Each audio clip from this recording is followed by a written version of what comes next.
আমাদের এই পর্ব থেকে আমরা শুরু করতে যাচ্ছি কম্পিউটার প্রোগ্রামিং লেখা। আমরা এর আগে স্ট্রাকচার সম্পর্কে জেনেছি, বিভিন্ন প্রোগ্রামিং ল্যাঙ্গুয়েজের স্ট্রাকচারটা কি হবে, তার ফরম্যাটটা কি সেটা জেনেছি। এখন আমরা ইনস্ট্রাকশন লিখবো, আমরা মেইন বডিটা লিখবো, প্রোগ্রামিং বডিটা লিখবো। তো এটাকে সিম্পল রাখার জন্য আমরা তিনটা প্রোগ্রামিং ল্যাঙ্গুয়েজ নিয়ে এগিয়ে যাব, এক সি, আর হচ্ছে জাভা, আর হচ্ছে পাইথন। তিনটা প্রোগ্রামিং ল্যাঙ্গুয়েজ নিয়ে এগিয়ে যাব এবং কোর্স শেষে আপনি সিতে প্রোগ্রাম লিখতে পারবেন এবং জাভাতে প্রোগ্রাম লিখতে পারবেন, পাইথনের প্রোগ্রাম লিখতে পারবেন। তো এরপরে আপনার এক্সপার্ট হওয়ার জন্য যত যা দরকার সব কিছু আপনার বেস রেডি হয়ে যাবে এবং তারপরে আপনি অল্প স্টাডিতেই এক্সপার্ট হয়ে যেতে পারবেন। তো আমাদের বেসিক সিনট্যাক্স কী? তো সিনট্যাক্স মানে কি? আমাদের গ্রামার। ইংরেজিতে যেরকম আমরা গ্রামার শিখেছি, বাংলায় গ্রামার শিখেছি, একটা শব্দ বা একটা সেন্টেন্স বাক্যকে তৈরি করতে হয় কিভাবে এবং সেটা কি কি করে। তো এইরকম বাক্য আমাদের প্রোগ্রামিং ল্যাঙ্গুয়েজে বাক্যকে আমরা সিনট্যাক্স বলি এবং সিনট্যাক্সের সাথে গ্রামাটিক্যাল রুলসটা সবসময় রাখতে হবে, প্রত্যেকটা একটা নিয়ম আছে, নিয়মটা মেনে চলতে হবে। তো আমাদের প্রথম প্রোগ্রামিং ল্যাঙ্গুয়েজ আমরা লিখবো hello world programming in C. So hello world প্রোগ্রামিংয়ের প্রথম ধাপটা হচ্ছে সিতে আমরা লিখতেছি। প্রথম আমরা কি লিখতে চাই? প্রথম আমরা কম্পিউটারকে ইনস্ট্রাকশন দিতে চাই, এই কম্পিউটার তুমি তোমার স্ক্রিনে হ্যালো ওয়ার্ল্ড লেখাটা প্রিন্ট করো। তো সেটা করার জন্য আমাদের যেটা করতে হচ্ছে সেটা হচ্ছে আমাদের বডি আমরা শিখেছি আগে, ইনক্লুড stdio.h, তারপর মেইন। এর আগে দেখেছি আইএনটি ছিল, আইএনটি না দিলেও চলবে। তো মেইন, সেকেন্ড ব্র্যাকেট স্টার্টেড, এবং আমাদের বডি লেখা শুরু করতে হবে। এখানে আমরা দুইটা লাইন দেখতে পারতেছি, একটা হচ্ছে এই একটা লাইন, এটা নিয়ে পরে কথা বলছি। আর প্রিন্টএফ মানে আমরা যখন কম্পিউটারকে ইনস্ট্রাকশন দেবো সিতে যে তুমি হ্যালো ওয়ার্ল্ড কথাটা প্রিন্ট করো, স্ক্রিনে দেখাও, তখন আমাদের যে সিনট্যাক্স ব্যবহার করতে হবে, যে সিনট্যাক্স সেটা হচ্ছে প্রিন্টএফ। প্রিন্টএফ ফাংশনটাকে ব্যবহার করতে হবে। তো এটা লিখতে হবে কেমন? প্রিন্টএফ ফার্স্ট ব্র্যাকেট, আর তার মাঝখানে আমাদের লিখতে হবে যেটা আমরা প্রিন্ট করতে চাই এবং সেটা হতে হবে এই ডাবল কোটসের মধ্যে। এটা মনে রাখতে হবে, ডাবল কোটসের মধ্যে যে লেখাটা আমরা প্রিন্ট করতে চাই সেটা দিতে হবে এবং প্রিন্টএফ এই কথাটা লিখতে হবে, ফার্স্ট ব্র্যাকেট দিতে হবে, ডাবল কোটসের মধ্যে যেটা প্রিন্ট করে সেটা দিতে হবে, ফার্স্ট ব্র্যাকেট ক্লোজ করে দিতে হবে। তো এটা আমাদের স্টেটমেন্ট হয়ে গেল। এখন আমাদের প্রত্যেকটা লাইনকে আমাদের আলাদা আলাদা করতে হয়। আমরা একাধারে সব কিছু লিখে যেতে পারি না।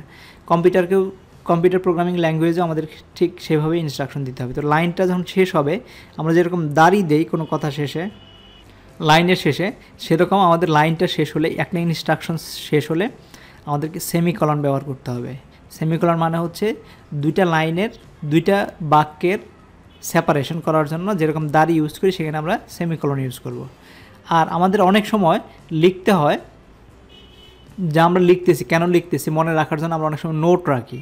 আমাদের লেখায় নোট থাকে, আমরা বইতে অনেক সময় লিখে রাখি, দাগ দিয়ে রাখি, লিখে রাখি, এটা পরে পড়বো বা এটা লিখতে হবে, এরকম দিয়ে রাখি। সেই নোট লেখার, প্রোগ্রামিংয়ের মধ্যে নোট লেখার জন্য আমাদের আছে, সেটাকে বলে কমেন্টস, মানে কমেন্ট লিখে রাখবো। কমেন্টসটা সিতে কীভাবে দেব?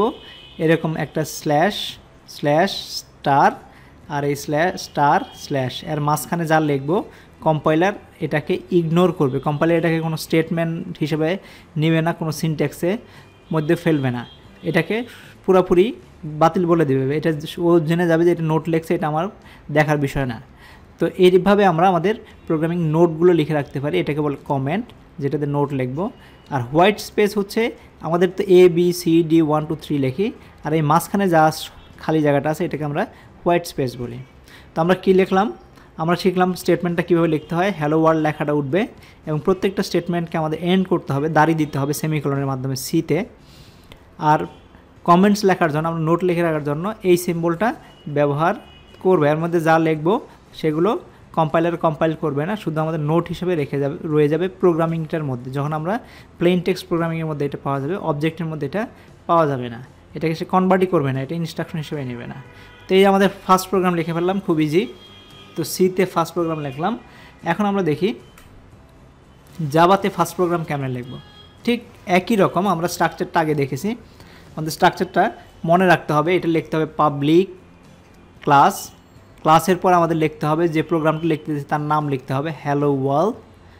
এখানে আমরা হ্যালো ওয়ার্ল্ড লিখতে, যে কোনো হতে পারে, আমি XYZও দিতে পারতাম, ABCও দিতে পারতাম, তবে একটা ভালো নাম দেওয়া উচিত, মিনিংফুল নাম দেওয়া উচিত, যেটা দেখে বোঝা যায়। তো এইভাবে আমাদের নেমিংটা দিতে হবে, একটা ওয়ার্ল্ড, তারপরে একটা ব্র্যাকেট শুরু হবে, তারপর লিখব public static void main string, এটা মুখস্থ, এটা আমাদের থাকতেই হবে।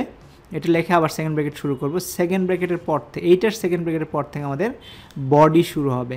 বডিটা এখানেও ঠিক সি এর মতোই কমেন্টস আমরা লিখতে পারি, স্টার এরকম পার্সেন্ট দিয়ে এর মধ্যে আমরা কমেন্ট লিখতে পারি, যে কমেন্ট লিখেছি। জাভাতে আরেকটা কমেন্ট আছে, আমরা এইভাবে ডাবল এক লাইনের কমেন্ট যদি লিখতে চাই, যে আমার সাথে 2-3টা ওয়ার্ড লিখলে হয়ে যাচ্ছে একই লাইনে, তখন আমরা এটা ডাবল দিয়ে দিলে আমরা এইভাবে কমেন্ট লিখতে পারি, 2 ধরনের কমেন্ট লিখতে পারি। তারপর আমাদের এখানে লিখছি প্রিন্ট এফ দিয়ে প্রিন্ট করছি। আমাদের জাভাতে এই ঠিক একই রকম আরেকটা কমান্ড আছে, প্রিন্ট এফ নাই কিন্তু প্রিন্ট এফের কাজটাই করবে, সেটা হচ্ছে সিস্টেম ডট আউট ডট প্রিন্টএলএন দিয়ে ব্র্যাকেট হ্যালো ওয়ার্ল্ড। এটা স্ট্রিং সবসময় যা প্রিন্ট করবো সবসময় এই কোটসের মধ্যে থাকবে, এই কোটসের মধ্যে থাকবে। লেখে আমরা এই স্টেটমেন্টটাকে এন্ড করবো সি এর মতোই সেমিকোলন দিয়ে, দিয়ে এই ব্র্যাকেট ক্লোজ করে দিতে হবে। কোনো একটা ব্র্যাকেট ওপেন হলে সেটাকে অবশ্যই ক্লোজ করতে হবে। এটা থেকে এটা ক্লোজ হয়ে গেল, যেহেতু এরপর আর কিছু নাই আমাদের এখান থেকে এটা ক্লোজ হয়ে গেল।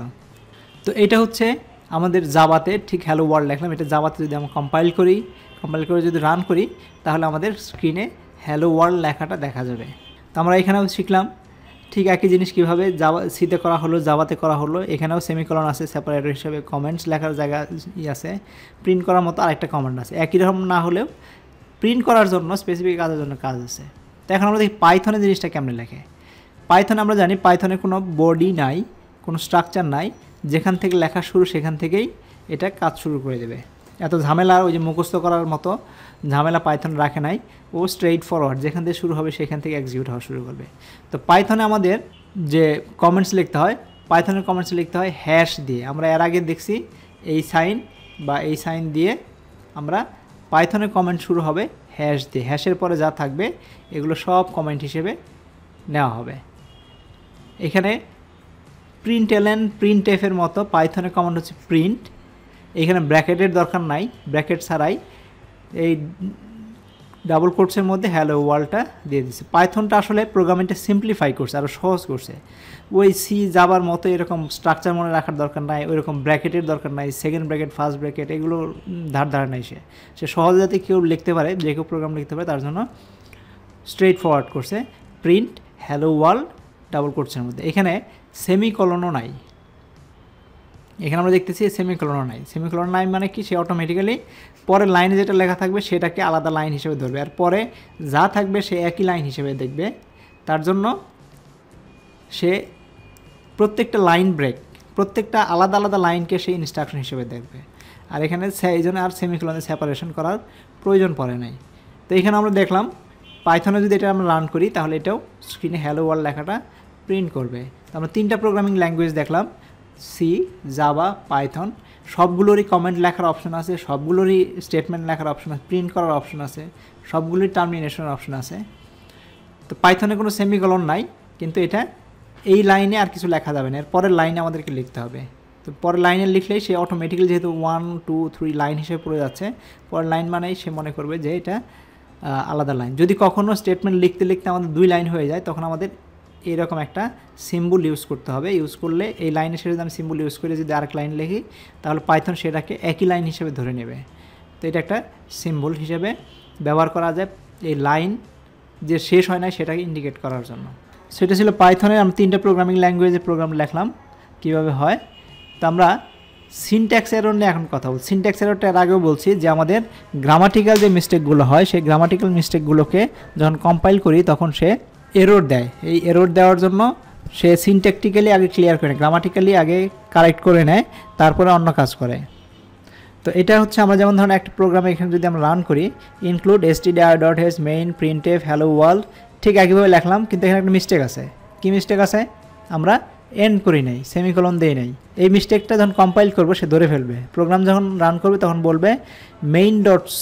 main.c মানে হচ্ছে আমরা প্রোগ্রামটাকে সি এর প্রোগ্রামটাকে .c হিসেবে সেভ করবো। যেরকম আমরা টেক্সট বা ডকুমেন্ট ফাইল .doc হিসেবে সেভ করি, সি এর প্রোগ্রামগুলোকে আমরা সেভ করবো .doc এক্সটেনশন দিয়ে। সেভ করে যখন রান করবো তখন বলবে যে কলাম 7 এরর এক্সপেক্টেড এত, তার মানে হচ্ছে এই নাম্বার 1 নাম্বার লাইনের এক্সপেক্টেড কি সেমিকোলন, এই যে এখানে আমরা সেমিকোলন দেই নাই, বিফোর ব্র্যাকেট এটার আগে সেমিকোলনটা দিতেই হবে। সেমিকোলন দেই নাই যেহেতু সে খুঁজে পাচ্ছে না যে এই লাইনটা শেষ হয়েছে কোথায়, তার জন্য সেমিকোলনটা বলে দিচ্ছে। এটাকে বলে আমাদের সিনট্যাক্স এরর, মানে আমাদের গ্রামাটিক্যাল মিস্টেকগুলো সলভ করে দিচ্ছে। So thank you very much. এরপরে আমরা দেখব ডাটা টাইপ।